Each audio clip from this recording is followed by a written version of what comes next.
Philadelphia's biggest win of the season, super galactically eclipsed by their biggest loss.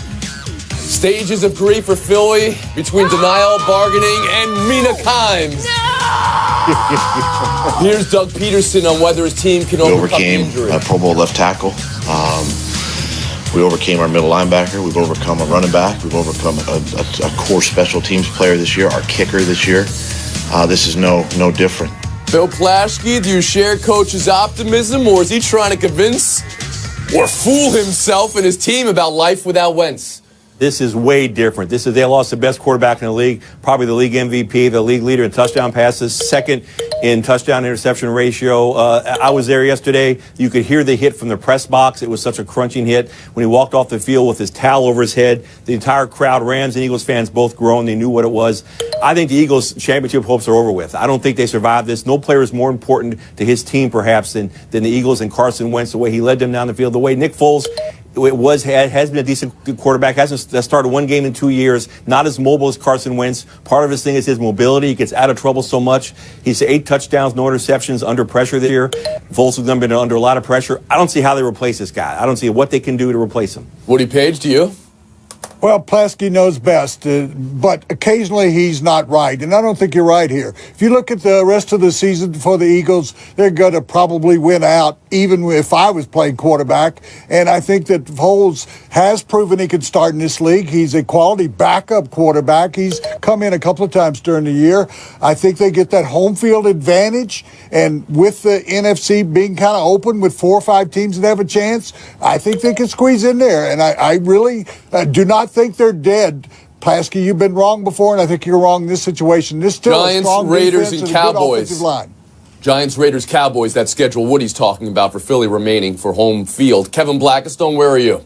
Well, I think one thing that the coaches look at there is looking at the Minnesota Vikings and the fact that they lost a quarterback to start out this year. And you know what? Did not lose momentum and now are cruising, and you could call them now the best team possibly in the NFC. But clearly, when you lose an MVP candidate and a guy like Carson Wentz, a guy who's been the heart and soul of that team, it's an entirely different situation. And so, sure, they should be able to march into the playoffs or limp into the playoffs, as the case may be. But whether or not they're championship medal again, I don't think so. Pablo Torre? We are living in this weird sort of post-Jim Sorgi era of backup quarterbacks where everybody who holds a clipboard needs to be ready to go into a game. I think Doug Peterson has recognized that we are living in this era better than a lot of other coaches have. Nick Foles, next to Case Keenum, is a pretty darn good backup. The problem, though, is that if you look at history and you say, okay, how many teams have won 11 games and then lost their quarterback for the entirety of the postseason, you're looking at the 1990 Giants, Jeff Hostetler going on to win a Super Bowl in relief of Phil Simms, or you're looking at the 2016 Oakland Raiders, in which, of course, Connor Cook comes in for, the younger Carr, and they flame out immediately. I think Nick Foles is somewhere between those 2 points, which means they're not entirely eliminated from Super Bowl contention, but it's a real uphill climb if a guy is really that valuable to you. Do you take any positives away from winning a game in L.A., a playoff-type game last night with Foles? I think that it is a great first step for Nick Foles. I mean, the guy, of course, the previous time we saw him, he was terrible. But before then, you wonder if there is something to the penultimate version of Nick Foles, so to speak. The guy who was in Philadelphia last and was kind of decent. So I think that's a great first step. Plaschke, what did you see from the Eagles after they lost Wentz in the game to win in Los Angeles? You know what? They can say what they want to say. Their body language said it all. This was a huge defeat for them. They don't, they take no positives out of this. The way they walked off the field, it's as if they lost. The way they talked about it, it's as if they lost. The Eagles sounded defeated last night, despite their words, despite what their words said. Their voices and their whole body language was, "This is bad." Nobody reads body language like a professional sports writer. Thank you, Plaschke. Right. Woody, did you take anything away from? I mean, they won this game in Los Angeles, a team everybody loved going in as well as one of the favorites in the NFC. And they won it with Foles the last 10 minutes.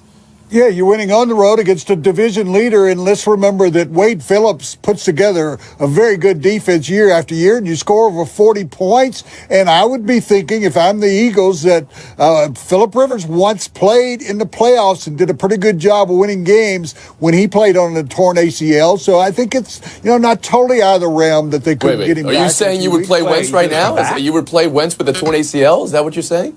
I'm not saying it right now, but maybe a month and a half from now, it's a possibility. You would do that with Carson Wentz? Here he is in his second season. You would put him out there with a torn ACL to play in the playoffs? Which part is anybody with Woody Page there? Is thumbs up or thumbs down on Woody? No. Come on, just RG3. Real quick, Bill Plaschke. Less faith in the Rams after what you saw from them. You can explore Yes, the Rams had the lead. They had Foles as the other team's quarterback. They not got the quarterback, and they still couldn't win. Golf really couldn't rise to the occasion. They're still too young. They're not quite there yet. Pablo Torre? Yeah, I think the Rams have a real problem ahead of them, which is to say that if they can't beat this Eagles team and they can't really contend with the cream of the division at this point in the year, remember, this is a team that has not entirely proven itself yet. Let's be a little bit cautious. Absolutely true. Woody, I'm looking at you at -5, and that still doesn't feel right for saying Carson Wentz is going to come back this year. Let's get them to -10, and we'll move on. Headline number 2. How close the NFL was to a Malice at the Palace situation yesterday in Jacksonville. This game got totally loose in the last minutes. A bad call, a dirty low blow from Michael Bennett, ruckus on the field, and then Quentin Jefferson. On his way out after being ejected, jawing with fans. You could see it escalating the whole way. Fans were giving it to him. He was giving it back. There was that first bottle, the walk towards the stands, a second bottle, a third bottle. Jefferson making the move to scale the railing and physically held back as he approached. The league, of course, looking into everything right now. What's Roger Goodell to do, Pablo? I think if you start with the Michael Bennett end of this, that guy deserved a multi-game suspension for what he did. The most brutal sports we have, we look at boxing, they vigilantly guard against dangerous hits after the bell. And that is what the NFL can do in this instance, actually limit the violence and prevent something far worse from happening. So that's the Michael Bennett end of things. But the Jefferson, that's where I would sternly worded letter Jefferson if I'm Roger Goodell, because getting thrown trash at you is subhuman. That is truly something that the sport should not allow, tolerate by any sense. And you also don't want to reward or incentivize fans to try and bait players either. So as a policy perspective and as a kind of ethical thing, I would let Jefferson go with just a warning on that. KB, would you? Well, first of all, I'll just say that I thought the referee should have sensed what was happening at the end of that game and maybe gotten in between the players on that final snap. Secondly, I would say that the gendarmes escorting Jefferson off the field were nowhere to be seen until it was almost too late. Third, I would say, and I'm glad to hear the NFL and the Jaguars are looking at video right now to find the culprits who call themselves fans who were hurling objects at Jefferson. 4 things came over that railing towards him.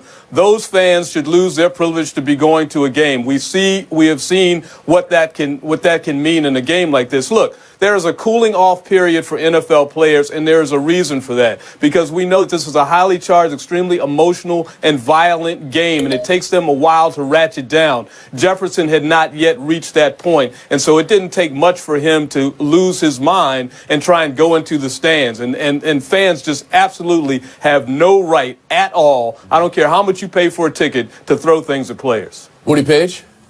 I'm down, but I may not be out there, Tony. Let me listen to you, what I'm saying here, and you'll understand. Bennett created a problem at the end of the game when it was over. He should get multiple games, Pablo, but we saw what Gronk did, and he got 1 game. So the NFL, at least trying to have some kind of consistency, will suspend him for 1 game, which they should do. I appreciate, though, that Carroll tried to come out there and say to his team, no more of this garbage. Speaking of garbage, you're absolutely right, Kevin. Just buying a ticket doesn't give you the right to hurl trash, soda bottles, beer bottles, or obscenities at a player, and that's exactly what happened. The people of Jacksonville don't like me, and I've been in the midst of some times like that, but they got to learn that when you're finally winning, why don't you enjoy it rather than turning on your own team and the players from the other teams? Plaschke, I want to ask it to you this way. Do we have a fan problem here, a Michael Bennett problem here, or a Pete Carroll problem here? I think it's a Seahawks problem. I think it is a Pete Carroll problem here. All these things seem to happen with the Seahawks. And Pete runs out there. It seems like, trying to stop his players. It seems like he's lost, maybe because he knows he's lost a little bit of control of these players. Again, a lot of late hits, a lot of this kind of things happen. Seattle kind of made its reputation off this. But now that they're not as good as they were anymore, now that the Legion of Boom is gone, that they maybe have to try to do cheap shots and things like that. I just think it's no coincidence that this stuff always seems to happen to Seattle, and that again, that a Seattle player would be the one to try to go up into the stands and go after a fan. So yeah, I think it's a Pete Carroll Seahawk problem. KB, you want to address that?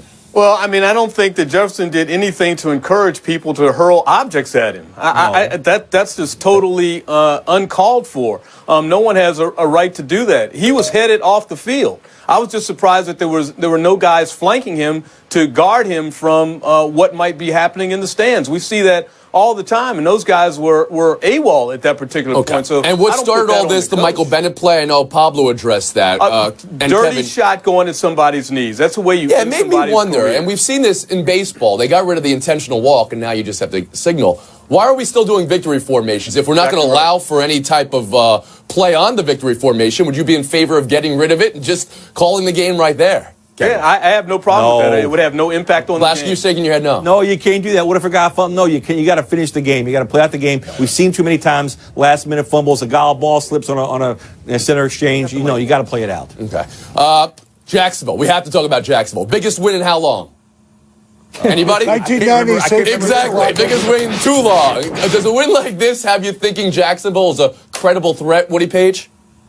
I genuinely do, because they've got one of the top 2-3 defenses in all the league, and they've managed to keep Blake Bortles under control this year. He's not throwing the interceptions, making the big tragic mistakes like he did last year. I think they've got a better coach in there that's keeping them in Marone under control, and I like them to not only win the division, but possibly win a playoff game. I don't see them as a Super Bowl contender, but this is a team that can make something happen. Lasky? It's about time. Yeah, no, Woody, not only one of the best defenses of the year, one of the best defenses in recent years. In fact, their numbers are very similar to the 2013 Seahawks, who won the Super Bowl, their defense. So I think, yes, they're going to win their division, and I think they're very much a contender in that crazy. Bill stole my reference point, so I can't make that. Oh, poor Pablo. He had a stolen reference point. That the best way to make up for your own terrible quarterback rating is to depress the opposing quarterback rating. In the AFC, Patriots, Dolphins, tonight, 8:15 Eastern on ESPN. Are you ready? Buy or sell. John Carlos Anton is a Yankee. Every Derek Jeter gift basket / embedded Yankee joke has already been made, national panel, but I'm here for more if you're so inclined and creative. Bill Plaschke, start us off. How should baseball feel about how all this went down? Baseball should be ashamed of itself. How can it allow the sale of a team to a group that can't afford to own the team? How did baseball knew going in there that these guys were going to cut costs and get rid of all the good players? How fair is that to the fans of Miami? It's a shame on baseball for letting this happen. Page? Well, let me go micro on you, Bill. I can see what you're talking about ownership, but Derek Jeter making his first big deal with the Yankees? Give me a break. This stinks. And what he got in return, I don't think it makes sense whatsoever. He could have gone like the other teams have done and gotten 4 or 5 prospects that could have helped the team come back together. I don't like it at all. Well, that's the thing. I mean, maybe they're kind of sort of borrowing from the Astros models of many years ago when they lost like almost 600 games over the span of about 5 years and then were able to amass all of those draft picks who turned into a world championship winner. It doesn't look like it right now, but baseball better hope that that's at least the case. Some people have compared it to the process. Are you trusting this process with Derek Jeter, Pablo Torre? I'm conflicted because it is really hard to sell the public on a teardown in good faith. E.g. the Sixers, e.g. the Astros. I don't quite know what to make of this, and if I'm not sure, then I certainly don't blame Marlins fans for being highly suspicious of the figures involved in this transaction, which, by the way, was lopsided from any objective prospect-based evaluation. It's hard to sell the public on a teardown in good faith, especially when Pablo Torre is the one writing that. We'll move on. Buy or sell too. How dare you? The Tom Savage injury. For the second week in a row, league dealing with the disturbing image of an injured player twitching on the field. This time, how he was initially allowed back into the game by the independent neurotrauma consultant is up for question as well. Woody, if you're Roger Goodell, what's the first thing you're doing today about this? When I woke up, I would have called for an investigation, and I'd get all over it, because not only what you're talking about with the neurologists, but they have trainers that are independent who are watching the game in the press box. They got assistant coaches up there. They're watching TVs, they're watching through binoculars, and nobody, I'll give O'Brien a break somewhat. He couldn't see it from the sidelines, but he should have gotten the information from 15 others who could see what was happening on the field. Well, that's the thing I don't get. I mean, you have two spotters, the ATCs that Woody mentioned, and one of the things they're supposed to do is to watch the play at all times and watch video, and if they see any evidence that a player is somehow unstable, they can actually stop the game. The other thing is they have the neurologist there. And you know what? I would like the media to be able to interview these people after the game when we have these sorts of questions about just what happened, because we really don't know. So now we have to wait for the commissioner's office to tell us what went down. Pablo, does this prove to you the system is completely flawed and needs to be done away with and changed? That is where I was going to go, because right now the most confidence-inspiring aspect of the concussion protocol is the word protocol, just because it sounds like a big word and it's fancy. Beneath that word, there really is not much. I mean, from Russell Wilson a couple weeks back to this now, and by the way, we're still waiting on resolution on the Russell Wilson situation, that magical tent. Like, why can someone on a couch at home be better at spotting concussions than all the highly paid people on that team? No flash. Yeah, I mean, this shows this doesn't work because the teams don't, in their hearts, they don't support it. Like Woody said, like Pablo said, any bobbled catch gets replayed 1,000 times, and coaches are on the phone, and the head coach is throwing the red flag, and this happens, and nobody does anything. Nobody says a word about it. It's unbelievable that these teams don't support their own So you put it on the protocol. team even before I think the bottom line is the team. It's their player. It's their player. Can't they say, wait a minute, this guy's hurt, get him out of there? They won't do it because he's a quarterback. Buy or sell 3, Steelers 39, Ravens 38. Pittsburgh has won 4 of their last 5 games on a last-minute field goal. Kevin, that a good thing, or are they an 11-2 team that's not as good as 11-2 sounds? No, they're an 11-2 team as good as 11-2 sounds. Last night you saw them win with an incredible passing performance against a very good defense. We've seen them win earlier this year by running the ball down players' throats. They can do it whatever way they want to do it. And last night, when they had to have pressure on the quarterback to disrupt the play, guess what? They got just that. Pablo Torre. The record is 11-2, but around week 11, you began to realize that this team is different. The offense is a lot better. They hadn't cracked 30 points until week 11 against the Titans. The problem now with this offense going really well is that the defense seems to be struggling against the Brett Hundleys and Andy Daltons and Joe Flacco's of the world, which is an issue. So you think there's a little fool's goal with 11-2. How about you, Plashke? No, totally positive. Ben Roethlisberger, 39 game-winning drives in the fourth quarter overtime since he got into the league the most during that time. The guy's unbelievable. He's reached a whole different level with this offense. Yeah, I like the Steelers to beat the Patriots to go to the Super Bowl. They are going to go to the Super Bowl. They're going to win their last 3 games. You could mark it down. You got a Bill Plashke, Kevin Blackistone, the 110th meeting and showdown. Good luck, gentlemen. Panthers 31, Vikings 24. That cut from Cam Newton. That win for Carolina. Playoff optimism brimming, hats not brimming. Plashke, now you're just trying to get points with your jokes and laughing. Did this game do more to increase your faith in Carolina or lessen your faith in Minnesota? More about my faith in Carolina. 216 yards rushing against a second-ranked rushing defense in the NFL. They got 2 other Pro Bowlers back with Newton. They're back. They're going to make a serious playoff run. Yeah, but I don't feel any worse about the Vikings. I mean, look, they were on the road. I think that was a Panthers team that was a little bit more in need of a victory there, and they got it. They got after Case Keenum with some pressure. Good for them. Looks like Vikings still number 1. He agrees with me. Good for them. In need of a victory. I'm with the Panthers. We'll move on. Showdown 2, football, inalienable truth. Every snow game is better than every non-snow game. True for Army-Navy? Was it true for Colts Bills? Or was there so much snow it made the game unplayable to you, Kevin? No, it's not unplayable. This is a fantastic game. Look at all that snow. Who does not want to play It's football in the snow. There are too many domes, too many retractable roofs, all that stuff. Yeah, this was the most photogenic game of the season. It was a pleasure to watch, especially when the referees ran those hooded guys off the field who were trying to clear the path for the extra point. I love that, grabbing guys off the put them in the sideline. It was tremendous. Yeah, you're right about that extra point. That may be the greatest extra point of all time. 43-yarder from Vinatieri. But the Bills get the win, and the Bill gets a win. 30 seconds. I want to address a lot of the response I've gotten over the last 15 years is about my goatee. And a lot of people say that the right side of my goatee is thicker than the left side, and they wonder why. It's southpaw shaving syndrome. I'm left-handed. I shave on this side. To go over here is to go opposite field. I don't do well opposite field. I'm complete to swing on opposite field. But I promise